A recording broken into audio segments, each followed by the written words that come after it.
नाज़रीन, आज शाम में 3 बड़ी अहम डेवलपमेंट हुई हैं जिसके नतीजे में आइंदा आने वाले दिनों की जो सियासी सूरत हाल है और हुकूमत की तब्दीली के हवाले से और असम्बली को तहलील करने के हवाले से जो बातें हो रही हैं उसके बारे में बड़ी वाज़ेह सिमत जो है वो नज़र आना शुरू हो गई है। एक अहम चीज़ जो है वो PDM का सरबराही इजलास था जो किसी वाज़ेह हिकमत अमली के ऐलान के बग़ैर ख़त्म हो गया और ये फ़ैसला किया गया कि अब जो हुक्मरान इत्तेहाद की जमातें हैं उनके भी अभी कल और परसों जो हैं वो इजलास जारी होंगे, उनको भी मदऊ किया जाएगा और फिर एक जो भी फ्यूचर स्ट्रेटजी है उसको तय किया जाएगा।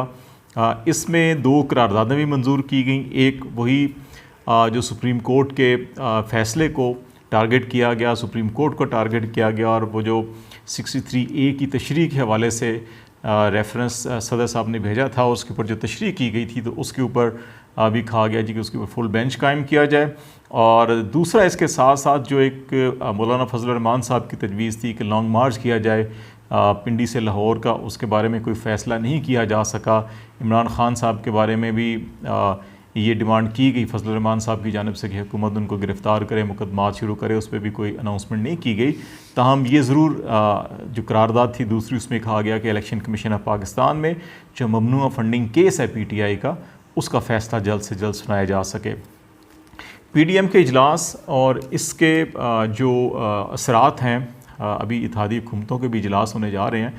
उसके ऊपर बातचीत करेंगे। इसके साथ साथ 2 और बड़ी अहम डेवलपमेंट्स हुई हैं कि इस वक्त हुकूमती हलकों में ये एक ख़दशा और ख़ौफ पैदा हो चुका है कि जिस तरह से पंजाब में काफ लीग के वज़ीर आला बने हैं और PTI और काफ लीग की हुकूमत वापस आ गई है,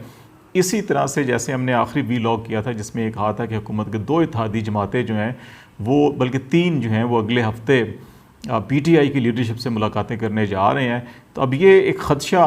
हुक्मरान इत्तेहाद की सफ़ों में पैदा हो गया है, खौफ के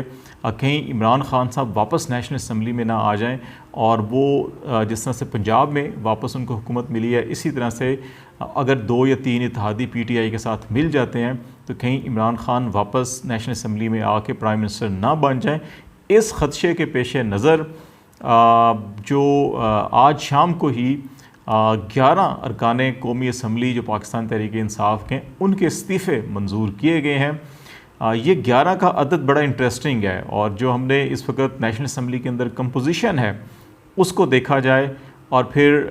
PTI के मेंबर्स और इत्तेहादियों के और फिर जो इस वक्त हुकूमत के इत्तेहादी हैं जो मिलने जा रहे हैं आइंदा हफ्ते PTI की लीडरशिप को, तो उसका जब हम अगर मुआजना पहले भी हमने किया दोबारा करेंगे तो उसको सामने रख कर ये 11 अरकान असम्बली को इस वक्त जो है इस्तीफ़े कबूल किए गए हैं ताकि वो नंबर पूरा ना हो सके 172 का इमरान ख़ान के लिए अगर वो वापस नेशनल असम्बली में आते हैं प्राइम मिनिस्टर बनने के लिए इस नीयत से, तो वो नंबर ना पूरा हो सके। तो इसके ऊपर हम बातचीत करेंगे।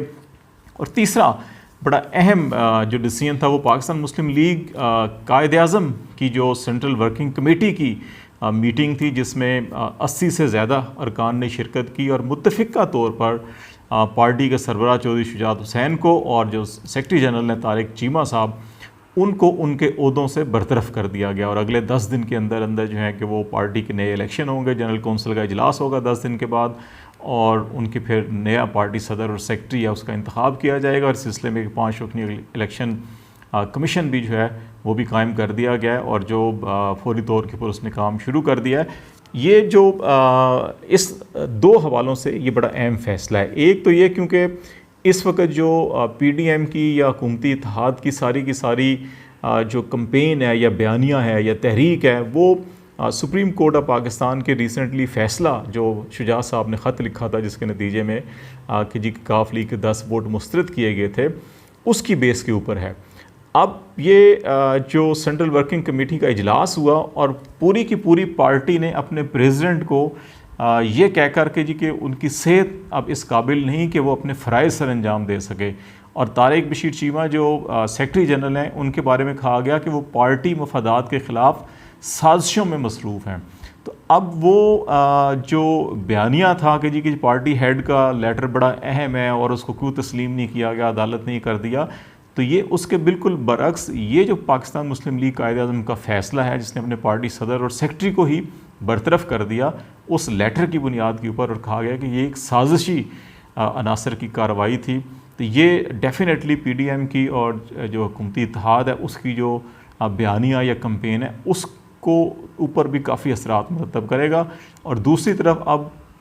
चौधरी सालेक नेशनल असम्बली के अंदर 5 MNA है पाकिस्तान मुस्लिम लीग कायदे-ए-आज़म के, और इन 5 में से 3 जो हैं इस वक्त वो PTI के साथ खड़े हैं और 2 जो हैं वो हुकूमती इत्तेहाद PDM के साथ हैं, जिनमें चौधरी सालेक हुसैन, शुजा हुसैन साहब के साहबजादे और तारिक बशीर चीमा। अब तारिक बशीर चीमा को अगर उनके ओहदे से हटा दिया गया और फिर अगर वो पार्टी से भी निकाल दिए जाते हैं तो फिर उनकी अपनी नेशनल असम्बली की रुकनीत भी ख़तरे में पड़ जाएगी और उनके खिलाफ भी एक रेफरेंस स्पीकर के पास आ सकता है, जो भी नया पार्टी हेड या पार्लिमानी लीडर होगा वो भेज सकता है। तो इस तरह से जो ये ख़दशा था PDM की हुकूमत को, शहबाज शरीफ साहब की हुकूमत को, कि अगर बलूचिस्तान अवामी पार्टी और Balochistan national party mingle group जो है वो अगर मिल जाते हैं तहरीक इंसाफ के साथ, जमात इस्लामी का एक MNA, और फिर अगर काफ लीग का भी ये ख़दशा था उनको कि अगर पार्टी को डिसीजन करती है तो ये जो तारिक बशीर चीमा का भी एक वोट शहबाज शरीफ साहब को मिला था तो ये भी कम होता है। तो इस तरह से हुकूमत तो ख़त्म हो सकती है शहबाज शरीफ साहब की। तो उन्होंने शहबाज शरीफ साहब की हुकूमत ख़त्म होने के बाद एक्चुअली इमरान खान का रास्ता रोकने के लिए ये 11 मेंबर्स जो हैं कि उनका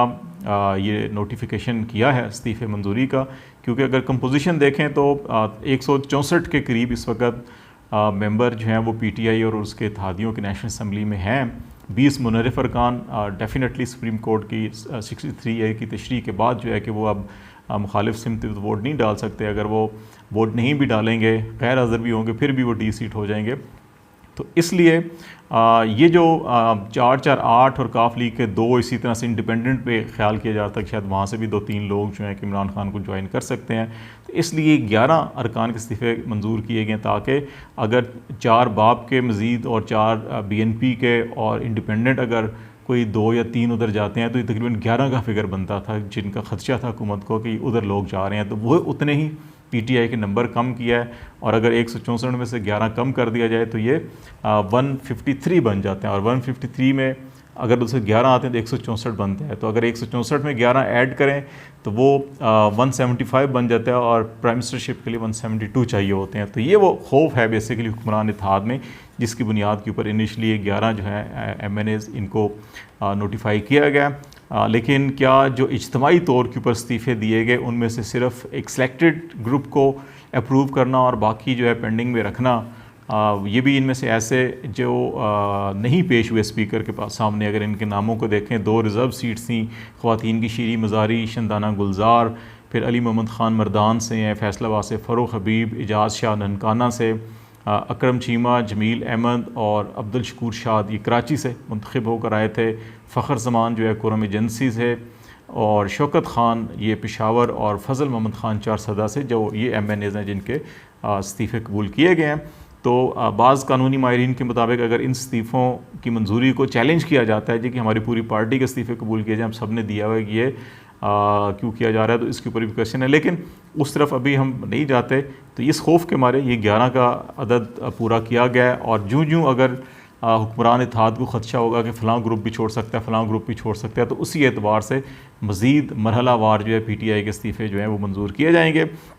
और यही सारी सिचुएशन इस वक्त बड़ी इंटरेस्टिंग और दिलचस्प बनती जा रही है। अब रहा PDM का मामला, तो PDM के इजलास के अंदर कोई बड़ी डिसीजन नहीं हो सका, सिर्फ 2 करारदादें, और वो भी इलेक्शन कमीशन से डिमांड की इमरान खान की जो ममनुआ फंडिंग केस है उसके ऊपर फैसला दिया जाए। अब ममनुआ फंडिंग के हवाले से ख़ुद PMLN पाकिस्तान पीपल्स पार्टी JUI के ख़िलाफ़ भी दरख्वास्तें इलेक्शन कमीशन में हैं, और वो भी वहाँ पे इंक्वायरी चल रही है। इंक्वायरी रिपोर्ट मुरतब भी हो चुकी है। तो जब इनका फ़ैसला अगर आएगा तो उनकी रिपोर्ट भी पब्लिक होगी। तो इस तरह से इन जमातों को भी काफ़ी मुश्किलात का सामना करना पड़ेगा। लेकिन अभी जो है वो लग यही रहा है कि PDM हुकूमत के हाथ से बहुत सारी चीज़ें जो है कि वो रेत की तरह से रिकती जा रही हैं। अब वो कोशिश कर रहे हैं कि जितने से जितने ज़्यादा दिन जो है वो गुजारे जा सकें, लेकिन लगता यही है कि बहुत ज़्यादा दिन तक वो इस मुट्ठी में रेत को नहीं समो सकेंगे और रेत ही आहिस्ता आहिस्ता उनकी मुट्ठी से सिरकती जा रही है।